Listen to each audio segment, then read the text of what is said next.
academic game sense, I trust my gut fully. I want to see the other sides. The crazy side? Bring out your inner dragon. I feel like there's a power shift now. Oh, 100%. So what do you want to do from here? Kendall's quick. Why do you want to get Kendall before Josh? Let's just go for the strongest. Josh is stronger than Kendall. Bro, I'm more than happy to pull the trigger, bro. There's been a shift since Chris leaving. I ain't afraid of stepping on anyone's toes to get further in this and get closer to that money. I have been spending the last couple of days with The preview wastes no time throwing us right into the chaos. Johnny and Tyreque are plotting their next big move, debating whether to take down Kendall or Josh. The tone is different now. With Chris gone, there's a clear power vacuum in the villa. You can feel the tension rising as players start thinking less about friendship and more about survival. Tyreque's gut tells him Josh is the real threat, while Johnny's got his eyes on Kendall. Either way, the message is loud and clear. Alliances are starting to form, and the game is about to shift from vibes to strategy. With Chris officially out, the villa feels completely different. Last week, it was all about couples coasting and staying safe, but now, the gloves are off. Suddenly, alliances are no longer just an optional idea. They're becoming a necessity. Think about it. In a game where every couple has a target on their back, relying only on challenges is risky.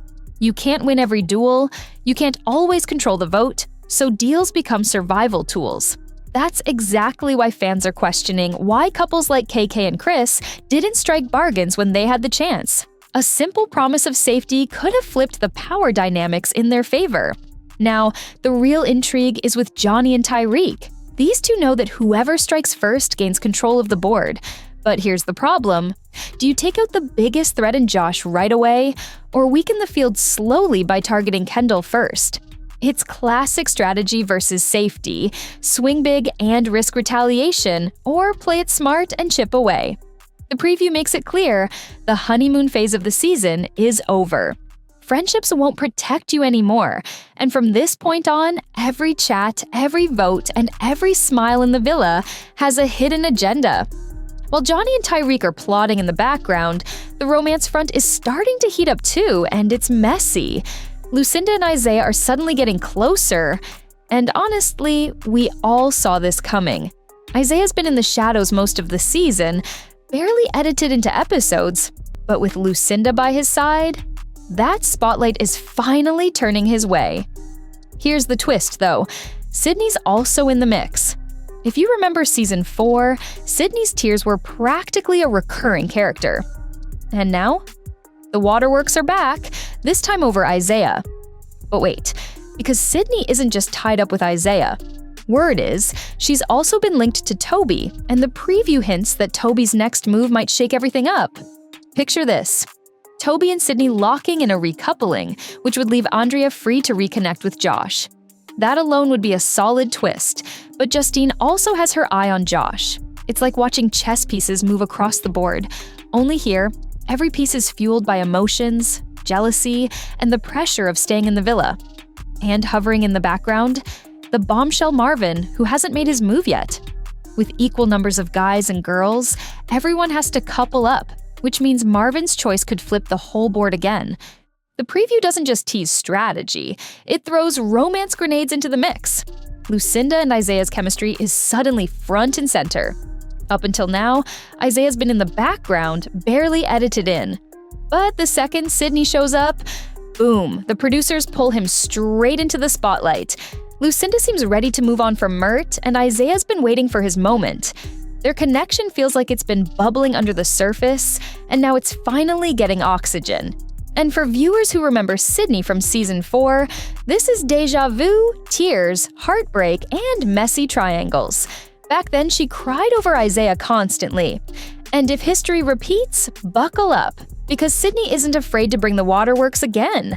To make things even messier, Toby enters the picture. Reports already hinted he and Sydney shared a kiss outside the villa at the Love Island Games premiere. So when he's faced with the recoupling decision, the writing's on the wall, Toby's picking Sydney. That leaves Andrea in limbo. But here's where it gets tricky. Andrea doesn't just have Josh waiting in the wings. Justine might want him too. And with Marvin, the new bombshell no one's seen make a move yet, circling as a wild card, the stage is set for one of the most chaotic recouplings of the season. This isn't just about who likes who anymore. Every pick is a strategy move, every pairing a power play. And with equal numbers of guys and girls, no one's left out, but some couples are bound to feel like time bombs waiting to go off. Now here's where the preview really sharpens its edge. The question of where Marvin and Tyrique will land. With everyone else seemingly paired off, these two are the real disruptors. Josh is almost certainly leaning back toward Andrea. Isaiah is sliding closer to Lucinda. Toby has his eyes on Sydney. Johnny stays with Andriana and Kendall with Garby. That's 5 pairs locked. But Marvin, Tyrique, their choices could turn the villa upside down. Imagine Tyrique aligning with Justine. That not only strengthens his position socially, but could also rattle Chris, who's just starting to settle in with her. Or Marvin swooping in on Nicola, leaving Isaiah frustrated and triggering the kind of ripple effect producers live for. Every choice becomes less about romance and more about survival, and everyone in the villa knows it. And hovering over all of this is the ghost of KayKay's exit. Her leaving cut short a redemption arc fans were waiting for, and the others in the villa are keenly aware of it. If someone as strong as KayKay can be pushed out, nobody is safe. That thought alone will drive the paranoia, push couples to play dirtier, and force deals into the open.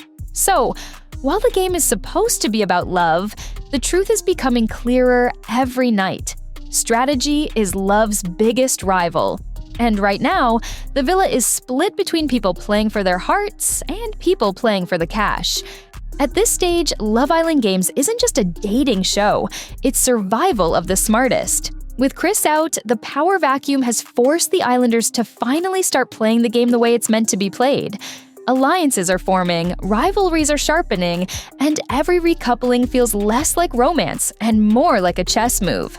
Lucinda and Isaiah's spark, Sydney and Toby's reunion, Andrea's tug of war between Josh and Justine, and the looming decisions of Marvin and Tyrique.